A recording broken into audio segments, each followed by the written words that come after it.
Episode start होता है तो जब हुजूई शी के लिए खाना बना रहा होता है तो वो खुद भी उसकी हेल्प करने के लिए आ जाती है। तो वो उसे एप्रन पहनाने लगता है और उसे कहता है कि हम लोग बिल्कुल एक कपल की तरह लग रहे हैं। काफी रोमांटिक सीन नहीं लग रहा तुम्हें? शी ऑकवर्ड हो जाती है और उसे हटा देती है कि मैं खुद कर लूंगी। उधर हुजूई का फादर अकेला रहता है और अकेला ही डिनर कर रहा होता है कि इतने में कियान उसे अपने साथ घुमाने फिराने के लिए बाहर ले जाती है। उसे मेले में ले आती है, झूलों पर बिठाकर घुमा रही होती है कि वो खुश हो जाता है और उसके पैसों से नहीं बल्कि अपना पैसा लगा रही होती है उस पर। कि ये देखकर वो खुश हो जाता है कि पहली बार मैं किसी के साथ इतना खुश हूँ, काम से हटकर अपनी लाइफ को एंजॉय कर रहा हूँ। कि इन दोनों की सेटिंग बढ़ने लगती है, वो उसे किस करने लगता है मगर सीट बेल्ट की वजह से वो कर नहीं पाता। फादर तो अपने बेटे से भी ज्यादा फास्ट फॉरवर्ड है। खैर हुजवी के फादर को भी इससे मोहब्बत हो जाती है और कियान को भी इससे मोहब्बत हो जाती है। वहाँ हुजवी और शी साथ डिनर कर रहे होते हैं और साथ ड्रिंक भी पी रहे होते हैं कि शी 2 मिनट में ड्रंक हो जाती है क्योंकि उसने पहले ही वार्निंग दे दी होती है कि अगर मैंने ड्रिंक पी ली तो तुम मुझे नहीं संभाल पाओगे। अब क्या करती है कि वो उससे अपनी तारीफें करवा रही होती है कि तुम्हें मैं कैसी लगती हूँ। तो वो शुरू हो जाता है, वो खूब उसकी तारीफें कर रहा होता है मगर फिर कहता है कि तुम बताओ कि तुम्हें मैं कैसा लगता हूँ। तो वो उसकी तारीफें करती है कि तुम बहुत अच्छे हो, सबकी केयर ही करते हो, तुमने मेरा भी साथ दिया था, मेरे ऊपर से चोरी का इल्जाम हटाया था। ऐसे ही उसकी तारीफों में सारा वक्त बीत जाता है और सुबह हो जाती है। हुजवे की केयरटेकर जब घर आती है तो उसे शी और हुजवे एक साथ सोते हुए नजर आते हैं। वो तो देखते ही शॉक हो जाती है। शी की जब आँख खुलती है और वो जब अपने आप को हुजवे के पास पाती है तो फौरन उठकर भागने की करती है। ना इधर देखती है ना उधर, सीधा सीधा उठकर भाग जाती है और हुजवे भी उठ जाता है। हुजवे की केयरटेकर तो बहुत खुश हो रही होती है।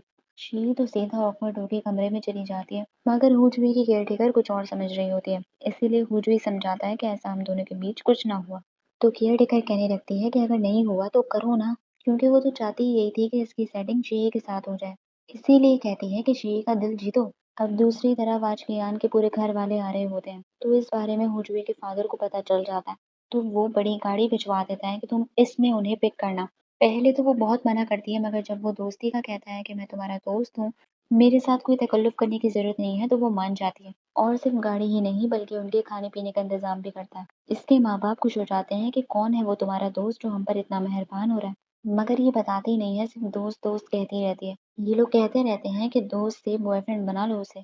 अपने माँ-बाप के चेहरे पर खुशी देखकर उसको थैंक्स कह रही होती है। वहाँ ज़िंग शी के वापस आने पर इतना खुश हो रहा होता है कि उससे गले लगने के लिए आ रहा होता है कि हुजूई उसे वहीं रोक देता है कि हाँ बस ज़्यादा फ्री ना हो।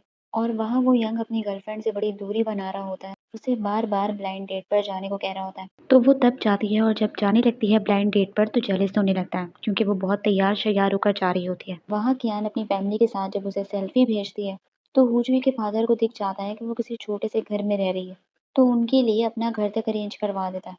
कियान इस पर भी मना करती है मगर ये मना लेता है। उसकी फैमिली के तो इतना बड़ा घर देखकर आंखें फटी की फटी रह जाती हैं कि अब लग रहा है कि ये लोग ट्रिप पर आए हैं। कि इतने में वहाँ उसका पीछा करते करते जिंग भी पहुंच जाता है। उसके लिए बलून्स वगैरह लेकर आया होता है कि तुम्हारी फैमिली आई हुई है ना, आओ मैं उनकी खातिरदारी करता हूँ। इसके लिए बलून तक लेकर आया होता है। जिंग समझ जाती है कि ये अभी भी मेरे चक्करों में है, इसीलिए अब साफ साफ सीरियस होकर उसे कह देती है कि कभी कभी कुछ चीजों को जाने देना चाहिए, उनके पीछे भागने का कोई फायदा नहीं होता। जिंग पूछता है कि क्या तुम्हारा कोई बॉयफ्रेंड है? तो कह देती है कि हाँ, पहले मैं ये नहीं कहना चाहती थी कि तुम्हारा दिल ना टूट जाए, मगर अब मैं कह देती हूँ कि हाँ है। ये सुनते ही बेचारे जिंग का दिल टूट जाता है और वो उस नए घर की पिक्चर्स भी सोशल मीडिया पर लगा देती है कि जिंग देख लेता है, तो और दुखी होने लगता है। अब दूसरी ही तरफ शी के दोस्त की शादी होती है तो वो उसे अपनी शादी पर इनवाइट कर रही होती है। उसने पैंग को भी बुलाया होता है, इसके एक्स बॉयफ्रेंड को, इसीलिए शी और नहीं जा रही होती। मगर इसकी ये कन्वर्सेशन हुजूई सुन लेता है और उसे कहता है कि क्यों नहीं जाओगी तुम, बिल्कुल जाओगी और मेरे साथ जाओगी। तुम्हें उसे जलाना चाहिए, दिखाना चाहिए कि तुम अपनी लाइफ में कितना खुश हो। वो मना करे जा रही होती है कि नहीं मुझे नहीं जाना, मगर वो पीछे पड़ जाता है और जबरदस्ती उसे तैयार कराने के लिए ले आता है कि इसका अच्छा सा मेकओवर कर दे और उसका सारा ड्रेस वगैरह सब पहले से ही सिलेक्ट करके रखता है। और फिर जब वो तैयार होकर आती है तो वो बहुत प्यारी लग रही होती है कि वो उसे देखता रह जाता है। वो अनकंफर्टेबल हो रही होती है क्योंकि वो इस तरह के कपड़े पहनती नहीं है। तो वो लड़की इसे बता देती है कि तुम्हारी सारी स्टाइलिंग इसी ने डिसाइड की है। मगर हुजवी तो उसे ही देखे जा रहा होता है, उसकी नजरें नहीं हट रही होती उस पर से। दूसरी ही तरफ पैंग की गर्लफ्रेंड जानबूझकर उसे शादी में ले आती है क्योंकि वो शी को जलाना चाहती है। मगर पैंग डर रहा होता है क्योंकि वो शी का सामना नहीं करना चाहता। अब शादी में सबको शी और पैंग के रिलेशन का पता था। अब जब वो पैंग को किसी और लड़की के साथ देखते हैं और वो उसे इंट्रोड्यूस करवाता है कि ये मेरी वाइफ है तो सब लोगों के होश उड़ जाते हैं और पेंग से इनका मुंह बन जाता है। और जैसे ही शी शादी में आती है तो सारे शी के पास चले जाते हैं। पेंग की वाइफ को इग्नोर करके इन दोनों ने अभी ही कुछ टाइम पहले शादी की होती है। अब शी और ये सारे एक साथ एक टेबल पर आकर बैठ जाते हैं। अब बैठते ही हैं कि इतने में लानकी आ जाता है। लानकी को देखते ही हुजवी की शक्ल देखने वाली होती है। वो फुल जेलस हो रहा होता है। शी जहाँ जा रही होती है उसके पीछे पीछे जाने की कर रहा होता है, इसीलिए हुजवी उसे पकड़ लेता है कि कहाँ जा रहे हो तुम, आओ बैठो, मुझे तुमसे बात करनी है। जानबूझकर उसे अपने साथ बातों में लगा रहा होता है ताकि शी के इर्द गिर्द ना मंडला सके। लानकी भी इससे परेशान हो जाता है कि मेरी जान क्यों नहीं छोड़ा। वो उससे जान छुड़ाने के लिए वॉशरूम जाता है तो खुद भी उसके पीछे पीछे आ जाता है। शी जब देखती है कि हुजवी कहीं जा रहा है तो सब छोड़ छाड़ कर उसके पीछे आने लगती है। अब लानकी और हुजवी जब वॉशरूम में होते हैं तो पेंग भी वहां आ जाता है। पेंग और लानकी फौरन वहां से भाग जाते हैं। मगर जब हुजवी बाहर आता है तो शी पहले से ही बाहर उसका वेट कर रही होती है।